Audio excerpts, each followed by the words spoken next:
Yo, what is up guys, DOHC here. Welcome to another video. We are over here at Ride Now Power Sports in Georgetown, Texas. My man Aaron, Robert, Ethan, they are hooking it up today. Please check them out if you are from this area. And as always, this video is brought to you by Rollick. Rollick is a company connecting consumers like you and me to a network of certified dealers like Ride Now Power Sports to provide the most transparent buying experience when it comes to ATVs, side-by-sides, RVs, and of course, motorcycles. And today we have been on the Keihin GT, the CBR 1000 RRSP, and now we are taking out the totally awesome Kawasaki Z900. You guys have given me, I've read a ton of comments that say, Duke, you gotta get on this bike. I'm like the super naked moto vlogger, and this is a really cool naked bike from Kawasaki. So let's just jump right into it. Starts right up. Kawasaki Z900. Now this bike has 0 miles on it, so I am unfortunately going to have to take it relatively easy.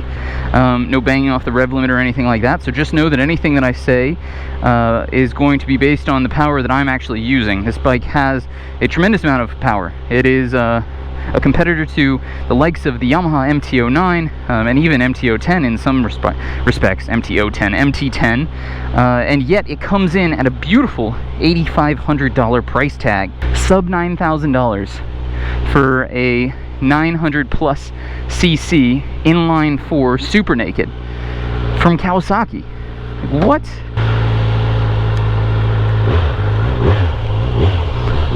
Sounds good. Look at this. Look at that. What's that? The Z900, the naked bike from Kawasaki that everyone under the sun has been telling me to ride. It's this, the CB1000R, and the Suzuki GSX-S that I need to take out.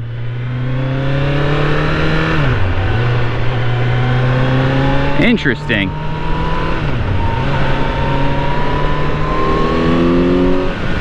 Oh my. Oh, this is a delightful surprise. What? And I'd say it's a lot quicker. A lot quicker than the MT-09. Upshifts are a little rough. That's probably on me.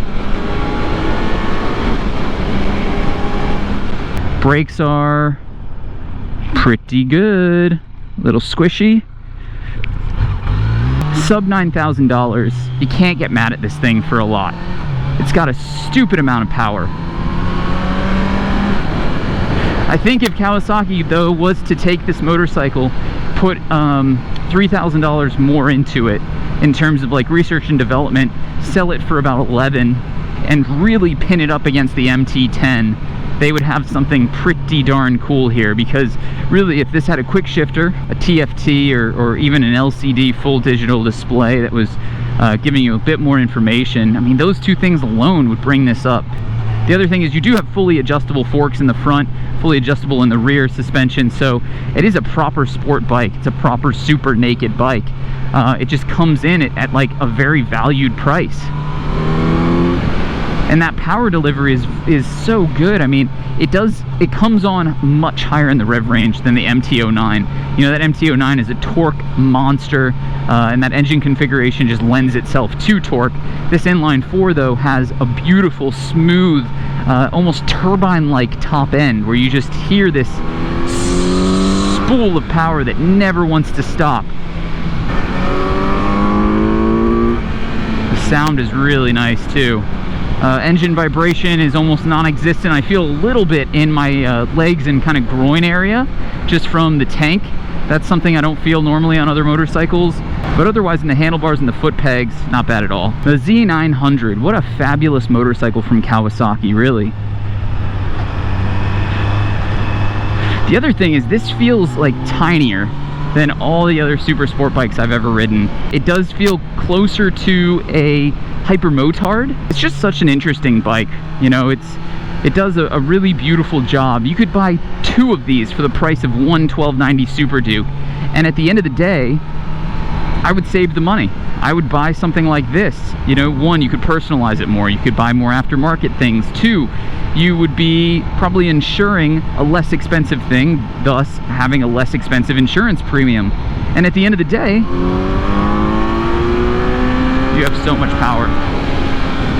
You have so much power. I want a quick shifter badly.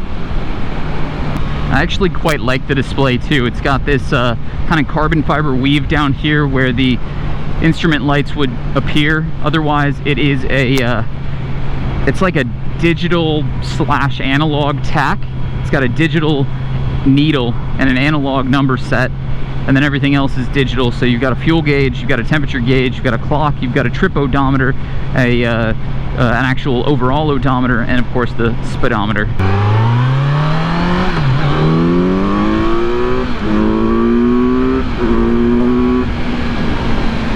If you really sit back in it too, it's such a comfortable bike. The seating position and the ergonomics lend themselves to just a really beautiful riding position. Again, I'm 5'9", 30-inch inseam, comfortable as a lark on this thing. And I think that much taller and larger riders than myself would feel just the same, as well as much smaller riders than myself, because this is maybe one of the more compact, super naked bikes that I've ever been on. Some of the others do have much taller seats or are just generally bigger. Who parks it in second gear? You know who? Me. All right, boys and girls, you already know. Let's jump into some specs here. So we have a 4-stroke, 4-cylinder, 948cc engine on this thing, producing 73.1 pound-feet of torque. 6-speed. It is chain-driven. You've got 41mm inverted forks with rebound dampening and spring-load, preload adjustability, and 4.7 inches of travel in the front. In the rear, you have a horizontal backlink stepless rebound dampening, adjustable spring load, adjustable spring preload. In terms of brakes, you've got dual 300mm discs in the front, ABS as optional. In the rear, you have a 250mm pedal style disc with a single piston caliper. We've got a 31.3-inch seat height, so it's nice and low, a 463.1 pound curb weight, so it's really not too bad, a fuel capacity of 4.5 gallons, and this bike produces 126 horsepower, over 70 pound-feet of torque. Oh, and the most important thing, and all of this for $8,800 if you do get the ABS version. You save a few $100s if you don't have the ABS one. I know I have the rings here. Maybe this bike does in fact have ABS. The gentleman over at Ride Now told me it might not, so it could have just been miscommunication on my part. Turning it on would help. Literally for a second I went, what have I done? The answer is nothing. It's so small and nimble and tiny.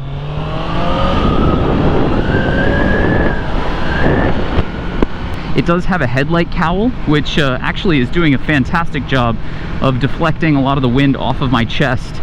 I don't feel anything on my chest. I do feel it on my helmet quite a bit, but unlike, you know, windscreens that cut off like halfway between your helmet, I find it kind of refreshing when the wind hits your helmet fully, because then it's filling the vents and it's also allowing your helmet, which is aerodynamic, to do, well, what it's supposed to do. It's a beautifully styled motorcycle, and I just enjoy it. I think it's a great bike.